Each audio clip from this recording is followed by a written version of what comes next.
చైతన్యరథం ప్రేక్షకులకు స్వాగతం. నమస్కారం. మాజీ మంత్రి విడుదల రజని అనుచరుడు శ్రీకాంత్ రెడ్డి సోషల్ మీడియా వేదికగా పలువురిని దూషించిన ఘటనలో కేసులు నమోదయ్యాయి. అలాగే విడుదల రజని, విడుదల గోపి వాళ్ళు చేసిన అక్రమాల్లో, దోపిడీల్లో అతను ప్రధాన అనుచరుడు. అనేక రోజుల నుంచి, చాలా రోజుల నుంచి తప్పించుతున్నాడు. పోలీసులు నోటీసులు ఇచ్చినా తిరిగినా దొరకకుండా తప్పించుకు తిరుగుతూ ఉన్నాడు. ఈ రోజు విడుదల రజని గారి కారులో అతను ఎక్కించుకుని వెళుతున్న క్రమంలో పోలీసు వారు పసిగట్టి ఆ వాహనాన్ని ఆపి మాజీ మంత్రి శ్రీకాంత్ రెడ్డిని పోలీసు వారు దిగమని అడిగితే దిగనివ్వకుండా మాజీ మంత్రిగా పనిచేశానన్న సోయ కూడా మర్చిపోయి, సోయ లేకుండా పోలీసుల మధ్యకు తిరగబడుతూ పోలీసులను దూషిస్తూ ఆమె ప్రవర్తించిన తీరు అభ్యంతరకరం. ప్రజలు తీవ్రంగా ఆక్షేపిస్తున్నారు. పోలీసుల విధులను అడ్డుకున్న రజనీ మీద కేసు పెట్టి అరెస్ట్ ఎందుకు చేయరని చెప్పి ప్రజలు నిలదీస్తున్నారు. ఈ క్రమంలో విడుదల రజని అలా ప్రవర్తించడానికి కారణం ఏంటి? ఇంతకుముందు కూడా ఆమె చాలాసార్లు మైక్ ముందుకు వచ్చి ప్రభుత్వాన్ని సవాల్ చేయటం, అనేక రకాలుగా మాట్లాడటం చూసాం. ఈ క్రమాన్ని విశ్లేషించడానికి మనతో పాటు సోషల్ యాక్టివిస్ట్ శ్రీలీల గారు ఉన్నారు. వారిని అడిగి మరిన్ని విషయాలు తెలుసుకునే ప్రయత్నం చేద్దాం. నమస్తే. నమస్తే అండి. పిఏ శ్రీకాంత్ రెడ్డిని అరెస్ట్ చేయబోతా ఉంటే విడుదల రజని ఆమె చేసిన దౌర్జన్యం, అరాచకం చూశారు మీరు. దాన్ని ఎట్లా చూస్తారు? విడుదల రజని మనం గతంలో చూసుకుంటే ఆవిడ మంత్రిగా ఉన్నప్పుడు ఎన్ని విధాలుగా ప్రజలను ఇబ్బంది గురి చేశారు. మరి లంచాల పేరుతోటి ఆ రోజున ఎంత వసూలు చేశారు, ఇవన్నీ చూస్తుంటే ఒక్కొక్కటిగా ఈ రోజున బయటకు వస్తుంటే మరి ఏమాత్రం మేము ప్రజలను ఇబ్బంది పెట్టాము ప్రజాప్రతినిధులుగా ఉండి అనే కొంచెం కూడా దాని గురించి అంటే నిస్సిగ్గుగా బయటకు వచ్చి ఆవిడ ప్రెస్ ముందు మాట్లాడుతున్న విధానం, అంటే ఒక బీసీ మహిళ అనే విషయం, ఒక మహిళ అనే విషయం, అంటే మీరు అక్రమంగా వాళ్ళ దగ్గర ఏ విధంగా మీరు తీసుకున్నారంటే ఈ రోజున ఆ విషయాలన్నీ కూడా మిమ్మల్ని అరెస్ట్ చేసే టైంలో గుర్తుకొస్తున్నాయా? మరి ఈ రోజు చూస్తే అతను ఒక నిందితుడిగా ఉండి అతని మీద నాదెళ్ల గ్రామంలో పోలీస్ స్టేషన్లో మరి కేసులు 2 నమోదు చేయడం జరిగింది. మరి అతను అరెస్ట్ చేయడానికి వచ్చి వాళ్ళ ఎవరైతే పోలీసులకి విధి నిర్వహణకు మీరు ఏ విధంగా అడ్డు తగులుతున్నారు? మరి అలా అడ్డగిస్తే మరి మాజీ మంత్రిని మీరు వదిలేశారా పోలీసులు? మరి లేకపోతే ఒక సామాన్య కార్యకర్త ప్రజలు అలా అడ్డుకుంటే వీళ్ళు ఊరుకుంటారు? ఖచ్చితంగా అరెస్ట్ చేస్తారు కదా. మరి ఎందుకు విడుదల రజనీని మీరు అరెస్ట్ చేయట్లేదు? అంటే ఒక మహిళని ఇలా దురుసుగా ప్రవర్తించారంటే మరి అక్కడ జరుగుతున్నది ఏంటి? ఒక అవినీతి పరుడు, లేకపోతే అక్రమంగా ఈ విధంగా ఆడవాళ్ళ మీద పోస్టులు పెడుతూ లేకపోతే అడ్డగోలుగా మాట్లాడుతున్న వాళ్ళని అరెస్ట్ చేయటం పోలీసుల కర్తవ్యం. మరి వాళ్ళ కర్తవ్య నిర్వహణకు మీరు అడ్డుకున్నప్పుడు ఖచ్చితంగా మిమ్మల్ని పక్కకి లాగేస్తారు. మరి అదే విధంగా అవసరమైతే అరెస్ట్ కూడా చేస్తారు. మరి ఇవన్నీ చూసుకుంటున్నప్పుడు ఈ రోజు విడుదల రజని మాట్లాడుతున్న మాటలు, గతంలో ఆవిడ ఏ విధంగా ప్రవర్తించిన తీరు మనం చూసాం. నేను ఒక బీసీ మహిళని, మరి అమర్నాథ్ గౌడ్ ఎవరైతే ఉన్నారో మరి ఆ అబ్బాయిని పెట్రోల్ పోసి, ఒక బీసీ సామాజిక వర్గానికి చెందిన బాపట్లకు చెందిన అమర్నాథ్ గౌడ్ని పెట్రోల్ పోసి నిర్దాక్షిణంగా సజీవ దహనం చేసినప్పుడు ఎక్కడికి వెళ్ళింది ఈ బీసీ మహిళ? అప్పుడు గుర్తురాలా? అదే అప్పుడు గుర్తుకు రాలేదు. మరి మీరు ఏ విధంగా స్టోన్ క్రషర్ దగ్గర నుంచి 2,20,00,000 రూపాయలు వసూలు చేస్తే మరి పల్లె జాషువానే ఒక పోలీస్ ఆఫీసర్గా ఉన్న వ్యక్తే బయటకు వచ్చి చెప్పాడు. ఆమెకు దోచుకున్నప్పుడు కూడా బీసీ అని కానీ సామాజిక వర్గాన్ని గుర్తురాలా. మరి అదే సామాజిక వర్గానికి చెందిన ప్రజలు ఏమంటున్నారు? బీసీ సామాజిక వర్గానికి చెందిన ప్రజలు గౌరవంగా ఉంటారు, ప్రజలకు ఉపయోగపడే విధంగా ఉంటారు, వాళ్ళ నుంచి గౌరవాన్ని ఇచ్చి పుచ్చుకుంటారు, కానీ ఈ విధంగా అడ్డగోలుగా ప్రవర్తించని దానికి సంబంధించిన సామాజిక వర్గానికి సంబంధించిన ప్రజలు వాళ్ళ వాయిస్ ఇస్తున్నారు. మరి ఈ విధంగా చూసుకుంటే విడుదల రజని గారు ఈ రోజు మాట్లాడిన విధానం, అదే విధంగా ఆవిడ అక్కడ పోలీసులు ఏదైతే విధి నిర్వహణగా అడ్డుకున్నది చూస్తుంటే ఒకప్పుడు ప్రజాప్రతినిధిగా ఉండి మరి మంత్రిగా మీరు బాధ్యతలు అప్పుడు చేసినట్లున్నారు, అవన్నీ కూడా మర్చిపోయి ఈ రోజు ఎవరైతే అక్కడ ఒక నిందితుడిని అరెస్ట్ చేసేటప్పుడు అడ్డుకోవటం, ఆ భయంకరంగా వాళ్ళతో వాగ్వివాదాన్ని దిగటం, ఇవన్నీ చూస్తూ ఉంటే ఖచ్చితంగా ఆమెను కూడా అరెస్ట్ చేయండి అనేది ప్రజలు అడుగుతున్నారు.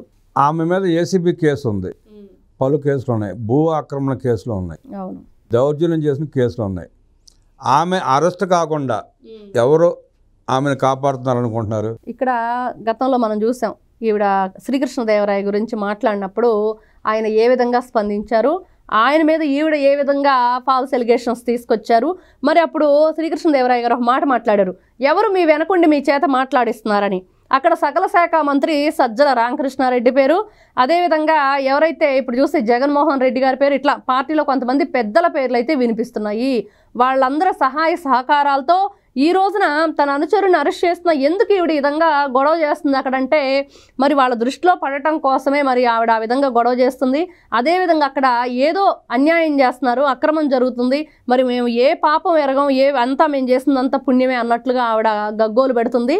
మరి ఇవన్నీ చూస్తుంటే ఆవిడ వెనకొంది మాత్రం ఖచ్చితంగా సకల శాఖ మంత్రి ఉన్నాడు అన్నది ఈరోజు అభిప్రాయం వ్యక్తమవుతుంది. అంటే ఇవాళ కూడా పోలీస్ డిపార్ట్మెంట్లో పోలీసులు ఆమెను అరెస్ట్ చేయకుండా సజ్జల రామకృష్ణారెడ్డి కాపాడుతున్నాడు అంటారా? ఖచ్చితంగా. ఇప్పుడు మనం గతంలో చూసుకుంటే వీళ్ళందరూ కూడా ఏ విధంగా వ్యవస్థలను మేనేజ్ చేసుకుంటూ వస్తున్నారు, అదేవిధంగా పోలీసులు కొంతమంది ఎవరైతే వీళ్ళందరూ కూడా తప్పించుకోవడానికి సలహాలు సూచనలు ఇస్తున్నారు, అవన్నీ చూసుకుంటే తోపుదుర్తి ప్రకాష్ విషయంలో మరి అదే జరిగింది. ప్రకాష్ రెడ్డిని మరి మాకు సంబంధించిన వ్యక్తి అరెస్ట్ చేయొద్దని చెప్పి ధర్మవరం అనంతపురం పోలీస్ స్టేషన్ నుంచి ఫోన్లు వచ్చినాయని.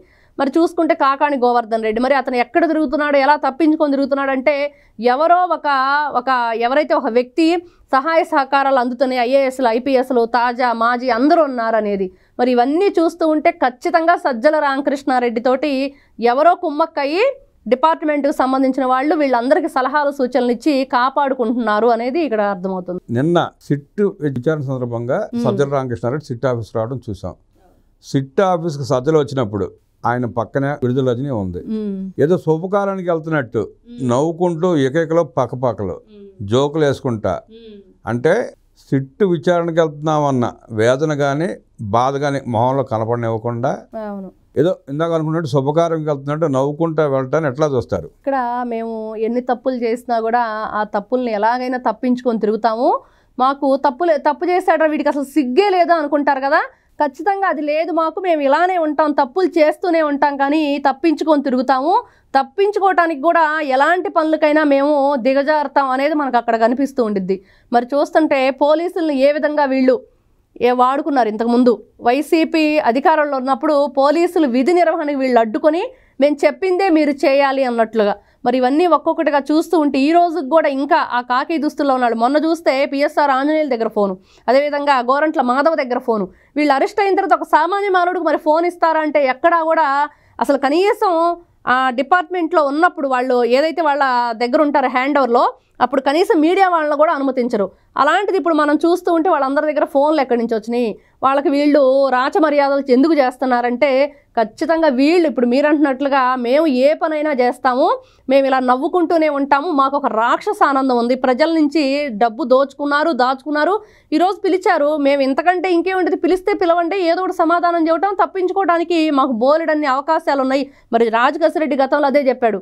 మరి నా దగ్గర నాకు సంబంధించి లీగల్కి సంబంధించి ఎన్ని మా అడ్వైజర్ ఉంటాడో అవన్నీ తీసుకొని ఎన్ని విధాలుగా మేము తప్పించుకునే సహాయ సహకారాలు ఉంటాయి అవన్నీ కూడా మేము ఆ లూప్ హోల్స్ అని యూస్ చేసుకుంటాము, అప్పుడే మేము బయటకు వస్తామని మాట్లాడాడు. ఇవన్నీ కూడా వీళ్ళు తప్పు చేస్తాం, తప్పించుకొని తిరుగుతాం నిస్సిగ్గుగా అన్నట్లుగా వాళ్ళు ఆ రోజున ఇకలికలు పక్కపక్కలు అదైతే అర్థమవుతుంది.